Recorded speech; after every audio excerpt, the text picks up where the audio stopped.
maligayang pagbabalik sa aking Pagod Vlog series. Samahan nyo kami para sa adventure na to dahil sa totoo lang kinakabahan ako. Ito yung pinakaunang major hike ko. Pero at the same time, excited. So yan, sabay-sabay nating tuklasin kung gaano kaganda itong Mount Kibungan at kung gaano ka-challenging. So tara, let's go!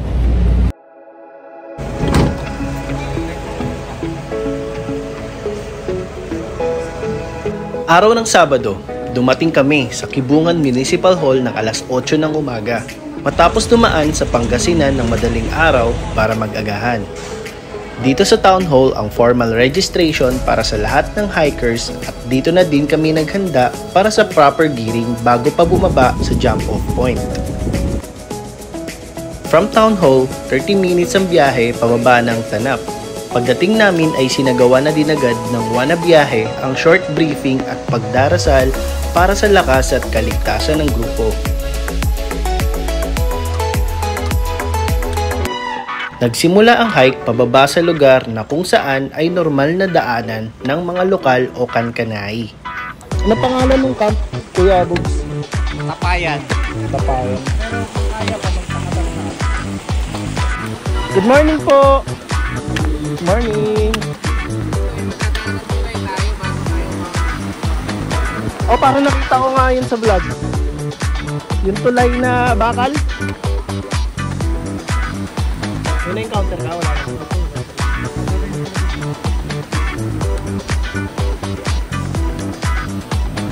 Sa di kalayuan, matapos baybayin ng rice terraces, sa loob ng higit kumulang 1 oras ay tumawid kami sa hanging bridge na kung saan ay sunod-sunod na rin ang assault paakyat na may 40 to 70 degrees na hill climbing. Lah, angkad pa naman ang bag ko.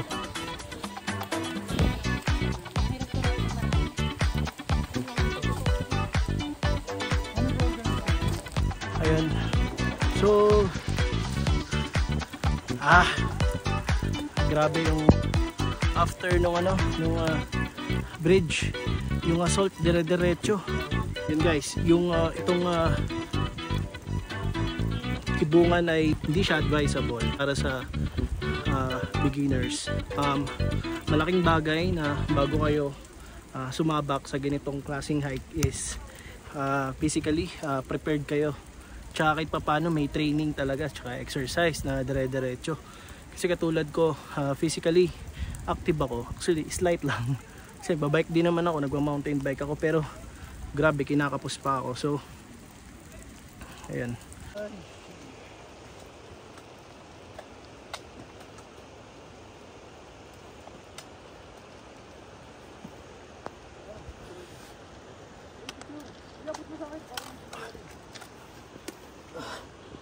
Thank you. Kuwai mga kabuyoy. Shout mga kabuyoy, shout. Ipon mo na lakas bago natin akyatin ng great pulot na.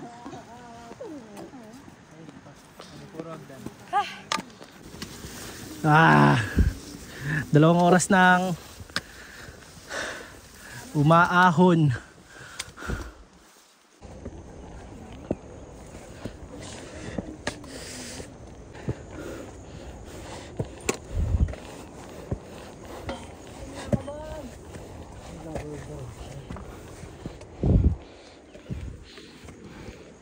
Gano'n na kaya ito kataas? May 1,000 na ba to? Ito na yung Buga campsite. Everyone. Makalipas ang 3 oras na constant ascension, ay nakarating kami sa Mount Buga na may taas na 1,445 meters above sea level. At nagpasya kaming huminto para magtanghalian muna. Ito ay para na din makabawi ng lakas dahil sa bitbit naming mga gamit at makaiwas sa pagkakaroon ng pulikat. At ayun, ang mga sumunod na nangyari ay medyo kinabahan kami. Nagkahiwa-hiwalay kami at binaybay ko ang trail ng mag-isa sa loob ng mahigit 1 oras. Nang magkita kami kanya-kanyang share na lang talaga ng mga experience namin sa daan. Abi! Si Abby, tsaka si Gwen. Sabi ko na, Barbie. Kailangan na daw natin yan. Naliligaw na tayo eh. Nag-vlog ka? Ha?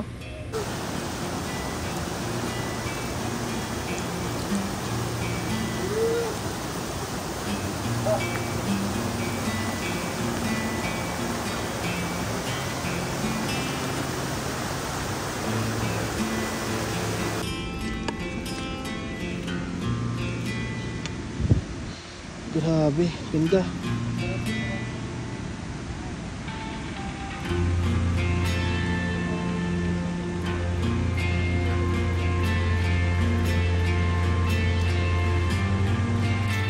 Saan nyo ba ako banda nakita na? Doon lang. Doon lang mismo ng pagbitaw mo. Isang gulayan. Ha? Di, kinakabahan na talaga ako kanina. Hindi ko na alam eh. Parang, basta nasa isip ko na lang talaga kanina. Ready ko na yung sarili ko mag-fit sa gubat.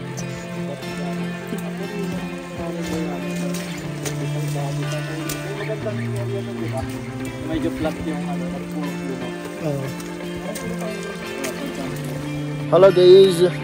Di namin alam kung malayo pa, pero feel namin na medyo malapit-lapit na kami sa katotohanan. Ganda!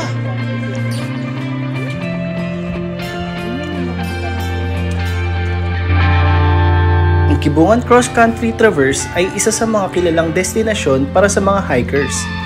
Dahil bukod sa magagandang view ng kabundukan, falls, rice terraces at sea of clouds ay sadyang challenging ang trails dito. Base sa mga record ng mga sumulat ng ilang article para dito ay may haba itong 50 kilometers at may rating na 8/9. Mukhang mahaba-haba pa ang tatahaking namin sa mga susunod na araw dahil nakabuo lamang kami ng 12 kilometers o 18 to 20,000 steps para sa day 1 mula sa Tanap Jump-Off papuntang Takadang ESA Elementary School na part pa rin ng Kibungan, Benguet.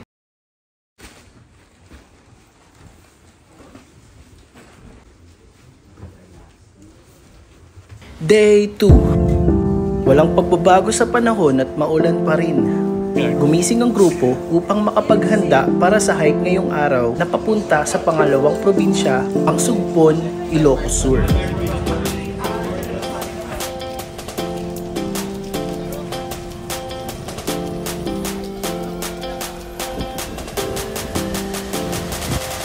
Hello, day 2. Umalis kami ng campsite ng mga bandang 9:20. Ngayon, start na ulit kami ng trail papunta sa next destination, which is dapat talaga kung hindi naman ganito na ulan. Ang ina-expect namin is makita namin yung Crying Mountains. Unfortunately, ayan, maulan. So, hindi kami sure kung may clearing mamaya at magiging visible yung mga falls. Kung hindi, okay lang din. Hanap tayo ng rason para maging masaya ng araw na to. Date ko kayo mamaya ulit.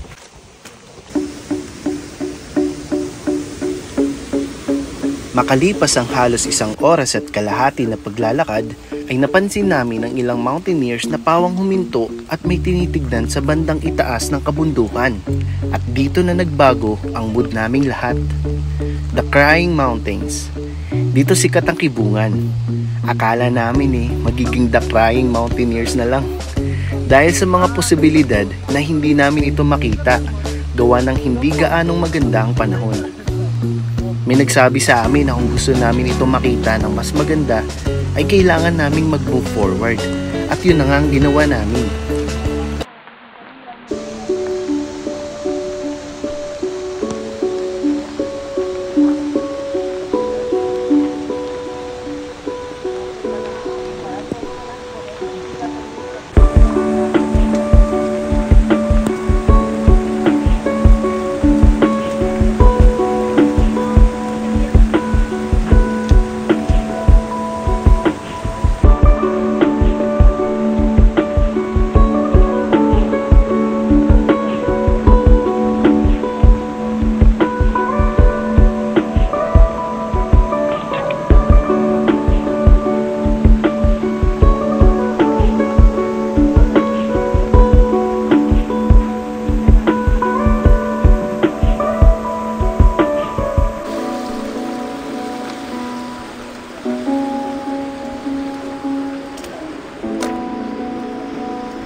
Maganda, di ba?